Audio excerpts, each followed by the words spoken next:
राधे राधे दोस्तों, हमारे चैनल में आप सभी का स्वागत है। दोस्तों, आज हम अमावस्या और पूर्णिमा दो बहनों की कहानी सुनेंगे।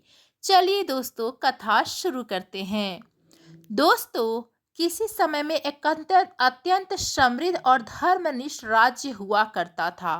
उस राज्य पर राजा धर्मपाल और रानी चंद्रलेखा का शासन था। उनका महल वैभव से भरा हुआ था, किंतु उनके हृदय में पक्षपात का अंधकार धीरे धीरे घर करता जा रहा था। राजा रानी के चार संतानें थी, दो पुत्र और दो पुत्रियां। पुत्रों के नाम थे वीरेंद्र और आदित्य, और पुत्रियों के नाम थे अमावस्या और पूर्णिमा। दोस्तों, पूर्णिमा अपने नाम के समान ही उज्जवल थी। उसका मुख चंद्रमा की तरह शीतल और पवित्र था। बचपन से ही उसके मन में भगवान शिव के प्रति गहरी श्रद्धा थी। प्रातःकाल उठकर वह मंदिर जाती, शिवलिंग पर जल चढ़ाती, तुलसी को सींचती, गरीबों को भोजन कराती और माता पिता की सेवा को अपना धर्म मानती थी। वह बिना थके पूरे घर का काम ही स्वयं करती और किसी से कभी कठोर वचन नहीं बोलती। वही दूसरी ओर अमावस्या अपने नाम की तरह अंधकारमय स्वभाव की थी। उसे पूजा पाठ से चिढ़ थी। वह दिन भर श्रृंगार करती, दर्पण के सामने बैठी रहती, नौकरों पर चिल्लाती और भजन कीर्तन को व्यर्थ करती। उसके लिए सुख और विलासी जीवन का लक्ष्य था। फिर भी पूर्णिमा का हृदय इतना विशाल था कि वह अपनी बहन से कभी द्वेष नहीं कर रखती थी। वह अमावस्या से सच्चा प्रेम करती थी, भले ही अमावस्या उसके स्वभाव को तुच्छ समझती थी। दुख की बात यह थी कि राजा और रानी स्वयं भी पूर्णिमा के साथ न्याय नहीं करते थे। वे अमावस्या और दोनों पुत्रों को अधिक स्नेह देते थे और पूर्णिमा को अनदेखा कर देते थे। पूर्णिमा सब कुछ सहकर भी मौन रहती थी। समय बीता, राजकुमारों का विवाह कर दिया गया और अब राजकुमारियां की बारी आई। एक दिन दरबार में विवाह की चर्चा उठी। तब रानी चंद्रलेखा ने राजा से कहा, महाराज, पूर्णिमा साधारण स्वभाव की है। इसे किसी गरीब ब्राह्मण या किसान के घर ब्याह देना ही उचित होगा। यह पूजा पाठ और सेवा में लगी रहेगी। बड़े घर में जाएगी तो उसका स्वभाव वहां नहीं टिक पाएगा। फिर रानी बोली, लेकिन अमावस्या तो राजकुमारी है, उसे तो किसी धनवान और प्रतिष्ठित घर में ही भेजा जाना चाहिए। राजा ने बिना अधिक सोचे रानी की बात मान ली। अमावस्या का विवाह पास के राज्य में एक धनी राजकुमार से कर दिया गया। उसे सोने चांदी की पालकी, दास दासियां और अपार धन देकर विदा किया गया और पूर्णिमा उसे उसी राज्य के एक साधारण किसान के पुत्र से ब्याह कर दिया गया। विदाई में उसे ना कोई आभूषण मिले, ना धन, केवल एक पुरानी साड़ी और एक तुलसी का पौधा उसके हाथ में थमा दिया गया। रानी मन ही मन मुस्कुराई और बोली, अब देखती है यह पूजा पाठ करने वाली पूर्णिमा गरीब के घर में कैसे रहती है। लेकिन उन्हें क्या पता था कि भगवान शिव की कृपा धन से नहीं, भक्ति से चलती है। और वहीं से पूर्णिमा के भाग्य की सच्ची कहानी शुरू होने वाली थी। विदाई के बाद दोनों बहनें अपने अपने ससुराल पहुंच गई।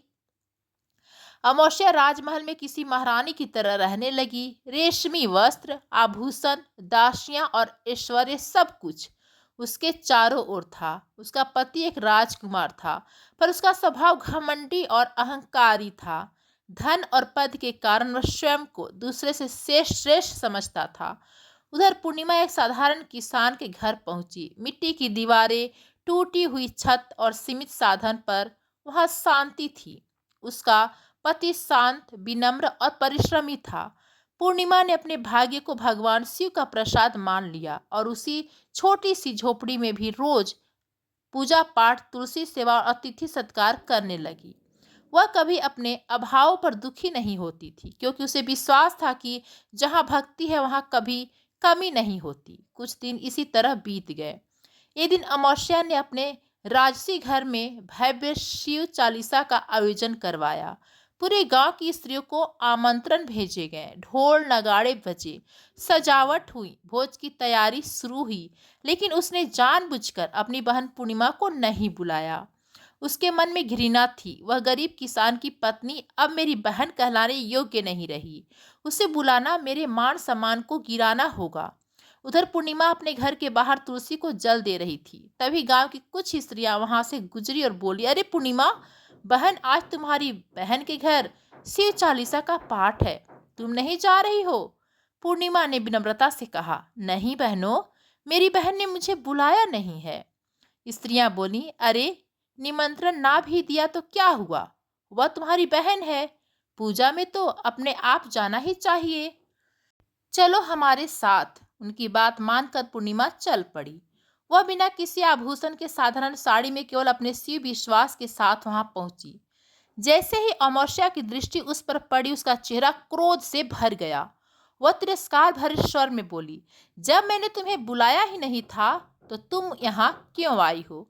अब जब आ ही गई हो तो चुपचाप एक कोने में बैठी रहो, किसी के सामने आने की जरूरत नहीं है। पूर्णिमा ने कोई उत्तर नहीं दिया। उसने बस मन ही मन भगवान शिव को स्मरण किया और एक कोने में शांत होकर बैठ गई। पर उसे क्या पता था कि जिसे वह अपमान समझ रही है, वही उसकी भक्ति की सबसे बड़ी परीक्षा बनने वाली है। और इसी सभा में भगवान शिव अपनी लीला प्रकट करने वाले हैं।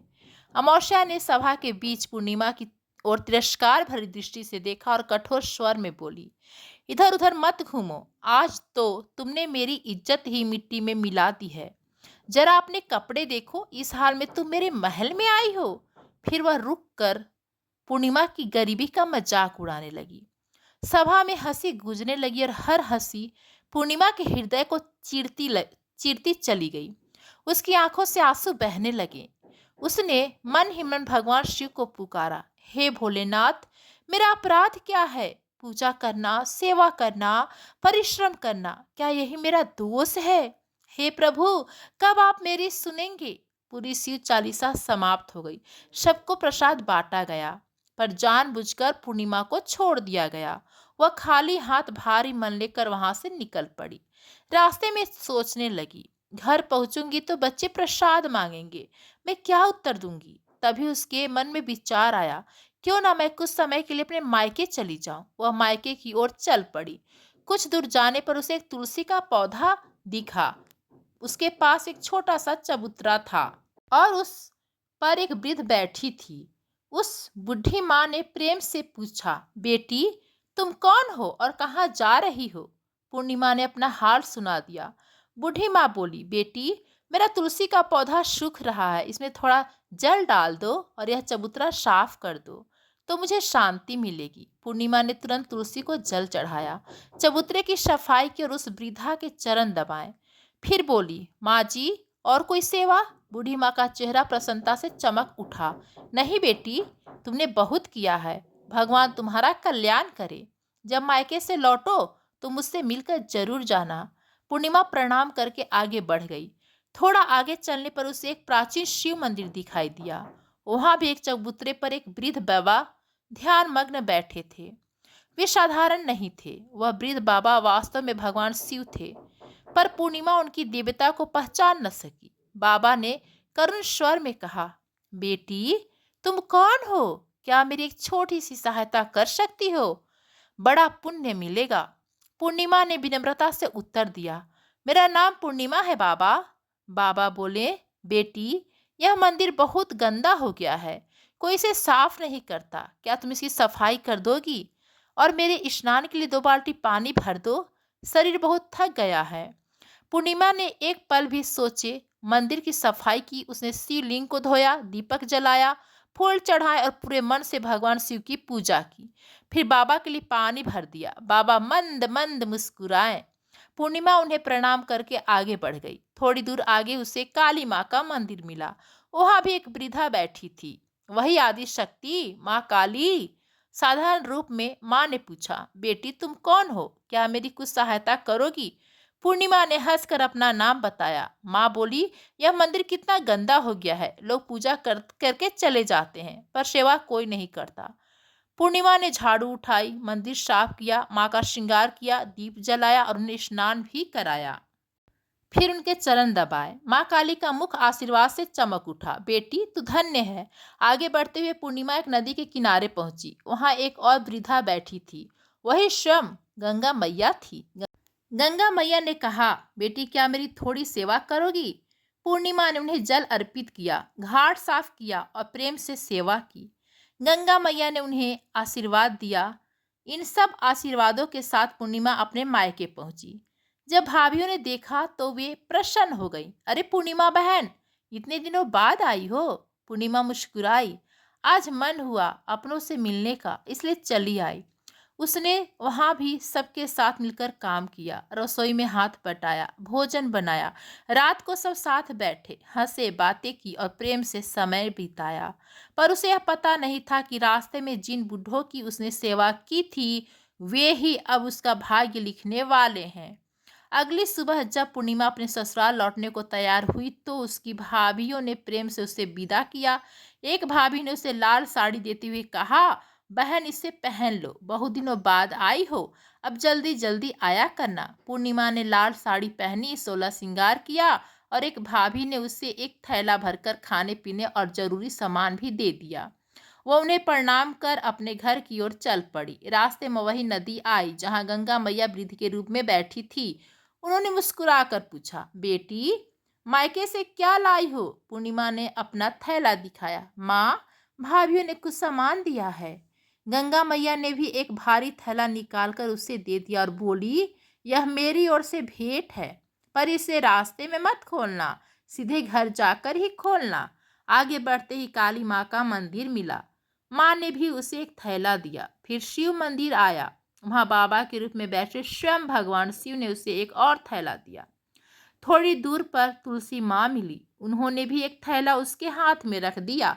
अब पूर्णिमा के 5 थैले थे। जब वह घर पहुंची तो उसने एक एक कर सब थैले खोले। पहले में उत्तम भोजन और वस्त्र थे, दूसरे में सोने चांदी के आभूषण, तीसरे में धन संपत्ति, चौथे में अनाज से भरा भंडार और पांचवें में बहुमूल्य रेशमी वस्त्र। अब उसके घर में किसी वस्तु की कमी नहीं रही, पर उसका स्वभाव वैसा ही विनम्र और भक्तिपूर्ण रहा। कुछ दिनों बाद पूर्णिमा ने भी शिव चालीसा का आयोजन किया और पूरे गांव को बुलाया। वह स्वयं अपनी बहन अमावस्या के घर निमंत्रण देने गई। जब अमावस्या आई और उसने पूर्णिमा का वैभव देखा तो उसकी आंखें फैल गई। बहन, ये सब अचानक कैसे? पूर्णिमा ने शांत स्वर में कहा, जिस दिन तुमने चालीसा रखी थी और मुझे अपमानित किया था, उसी दिन मेरे भाग्य ने करवट ली। मैं मायके गई, रास्ते में देवताओं की सेवा की और भगवान ने मेरी भक्ति का फल दे दिया। अमावस्या के मन में ईर्ष्या जलने लगी। वह तीखे स्वर में बोली, अच्छा तो यही रहस्य है। अब मैं भी मायके जाऊंगी। मुझे भी तुम भी मुझे डांटना और मुझे भी प्रसाद मत देना, तब देखना मुझे भी क्या मिलता है।